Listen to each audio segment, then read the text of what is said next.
आप देख रहे हैं KS न्यूज चैनल।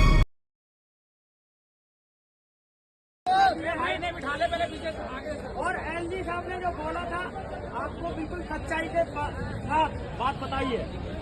मूलभूत सुविधा के साथ रोजगार देने के लिए तैयार है और 1 हफ्ते से अंदर का समय मांगा उन्होंने। ठीक है, हमारे बीच में अभी सूचना मिली है कि एलजी हाउस बुलाया जा रहा है। हमारे लिए कुछ लोग गुमराह करते आए हैं, 1 साल से घुमा रहे हैं। हम ना किसी की पार्टी का कार्यकर्ता है ना सदस्य है। हमें जो पक्का रोजगार देगा हम उसके साथ हैं। इसलिए कोई भी साथी न जाए एलजी हाउस। अभी हमें पक्का आश्वासन मिला है 1 हफ्ते के अंदर हमारा समाधान हो जाएगा। इसीलिए कहीं जाने की जरूरत नहीं है। सभी साथियों से हाथ जोड़ के निवेदन है।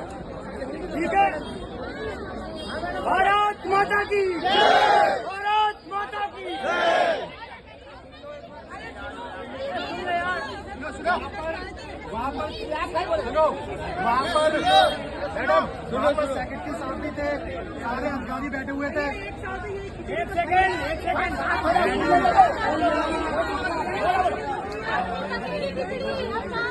मैडम अगर सुनो, अरे मैडम सुनो, अरे तुम 1 साल से हो, तुम 1 हफ्ता नहीं रुक सकते क्या? 1 साल से रुके हो ना भाइयों, आपका विश्वास नहीं है। विश्वास है, 1 हफ्ता रुक जाओ, दूसरा रास्ता नहीं है किसी का कुछ भी। 1 हफ्ते के अंदर आपका समाधान हो जाएगा। किसी में बात नहीं है। एलजी साहब ने बोला है सरकार की गलतियाँ आप लोगों की नहीं है। आप लोगों का मूलभूत सुविधा के साथ आपका रोजगार दिया जाएगा। ठीक है,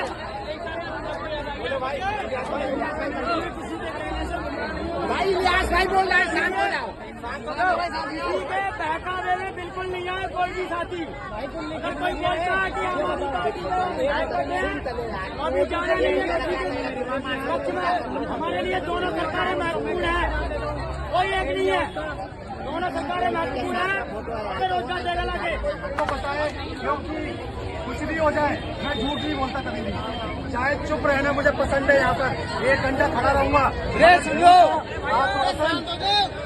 झूठा आश्वासन किसी को नहीं देते। जो बात होगी वही तुम्हें बताई जाएगी। अगर बात नहीं है तो नहीं है। अब स्पीड पे भी चल रहा है, सामने डाल दिया है और उसने आगे की रणनीति जब है ना, सारी चीजें 1 साल से हम परेशान थे, हमने सबको समय दिया। तो क्या दिल्ली के उपराज्यपाल जिसके पास सारी शक्तियां हैं, क्या उसको 5 महीने दे सकते? क्या दे सकते हैं ना? ये देख सकते हो। मुझे ऐसे आश्वासन, जब मैं रोया वहाँ क्योंकि मेरा 20 किलो वजन घट गया है। मेरा भाई एक्सपायर हो गया इस ड्यूटी के दौरान, मांगते मांगते। यहाँ दिल्ली सचिवालय पे मेरा भाई बैठ के गया है। ठीक है, एक्सपायर हो गया मेरा बड़ा भाई। तो मेरे अंदर क्या पीड़ा है मैं जानता हूँ, क्या दुख झेला मैंने मैं जानता हूँ। अब ठीक है, राजनीति कोई करेगा तो हमसे बड़ा कोई नहीं होगा। हमारे रोजगार के पीछे 1 साल के रोजगार के पीछे राजनीति हो रही थी। बिल्कुल सही बात। इसीलिए सच्चाई को समझो। हमारे को बहका गया था। 11 अक्टूबर 2023 को हमें निकालने के लिए ऑर्डर दिया गया था मुख्यमंत्री केजरीवाल के द्वारा। ठीक है, उसी के द्वारा निकाला गया हमें। तो असली गुनहगार कोई भी हो, हमें हमारा रोजगार से मतलब है। ठीक है, इसीलिए बुराई नहीं करते मैडम, आप नहीं समझते ना भी।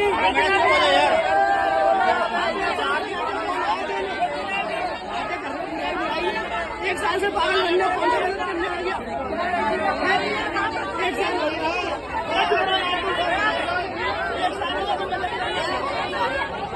तक हम ज्यादा हमको पैसे भी नहीं मिलते थे।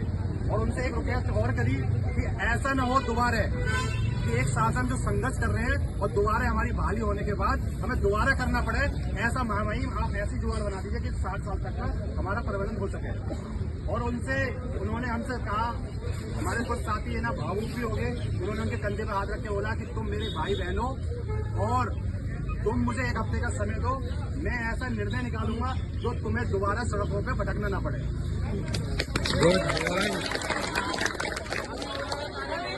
1 मिनट मेरा 1 हफ्ते सुन लो, एक हफ्ते का समय मांगा है और कहा एक हफ्ते के बाद दोबारा बुलाएंगे। और हमने कहा कि सर पिछली दीपावली हमारी काली हो गई थी और हमारे बच्चे मिठाई के लिए तरस रहे थे, तो उन्होंने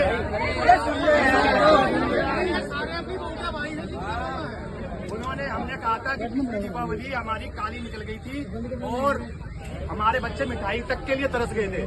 श्रीमान महोदय इस बार वो दीपावली काली ना जाए और उन्होंने वादा किया है कि इस बार दीपावली तुम्हारे 11,000 परिवार के दिया जलेगा और मिठाई भी लेके जाओ।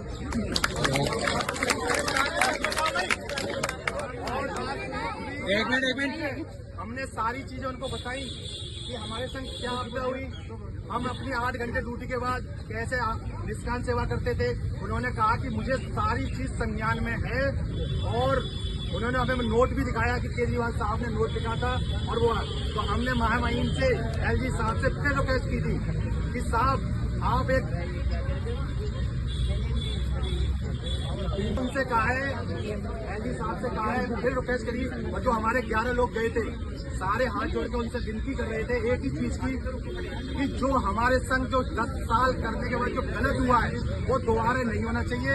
उसमें ऐसी पॉलिसी और ऐसा चीज जो एलजी साहब डिपार्टमेंट या जो ऑर्डर देंगे जहां कहेंगे हम पूरी मेहनत के साथ पूरी ईमानदारी के साथ जो 9 साल अपनी जिम्मेदारी दी है और उससे ज्यादा 60 साल की जिंदगी की सेवा दोबारा करेंगे। और अभी जो ट्वीट आने वाला है एलजी साहब का उस पे सभी साथियों से मैं आग्रह करना चाहूंगा, कुछ लोग हो सकते हैं कि किसी और भावनाओं से रखते होंगे, कुछ और विचार रखते होंगे, तो उस पर कोई गलत ट्वीट नहीं करेगा। और इतना भी याद रखें जो हमें अपने रोजगार से मतलब है, क्योंकि हम अपना कमाएंगे तो हमारे बच्चे खाएंगे, किसी के दूसरे कमाने से नहीं होता है। हमारे बूढ़े माँ बाप हैं, हमें अपने किसी के पेशेंट क्या नाम है कैंसर का पेशेंट है उसका इलाज तक की हमारी दिक्कत है, पैसे बहुत ही ज्यादा परेशानी में हम गुजर रहे हैं। और इसमें हमारे 10,000 में कम से कम 1,500 महिला ऐसी हैं जो विधवा हैं, जो अपने परिवार के अपने बच्चों को गुजारा कर रही हैं। वो हमने उनको बताया और ये भी हमने कहा है, उनसे गुजारिश की है जो हमारे लोग शहीद हो गए हैं, जो इस धरना प्रदर्शन में खड़े थे, रात को घर पे गए और ऐसी अटैक आया और वो खत्म हो गए, तो उन्होंने सब चीज का संज्ञान लिया है और उन्होंने कहा है कि एक ऐसा निर्णय एक ठोस निकालेंगे आपके लिए कि आपको दोबारा जो इस परिस्थितियों से गुजरे हो और जो 1 साल में आपने संघर्ष सड़कों पर रहना, भूखे रहना, परेशानी में रहना, वो सारी चीजें अब एलजी साहब खुद अपने हाथ नजर रखेंगे और खुद अपने हाथों से वो हमारा रोजगार सुरक्षित करेंगे। ये संदेश उनकी तरफ से है और 1 हफ्ते का समय और 1 हफ्ते में हम अपनी उनसे बातचीत बना के रखेंगे और सभी लोग घर जाएंगे, माता रानी का धन्यवाद और थैंक यू अदा करेंगे, क्योंकि माता रानी के नवरात्रे चल रहे हैं और हो सकता है कि नवरात्रे पूरे ना हो पाए उससे पहले हमारी बहाली हो जाए।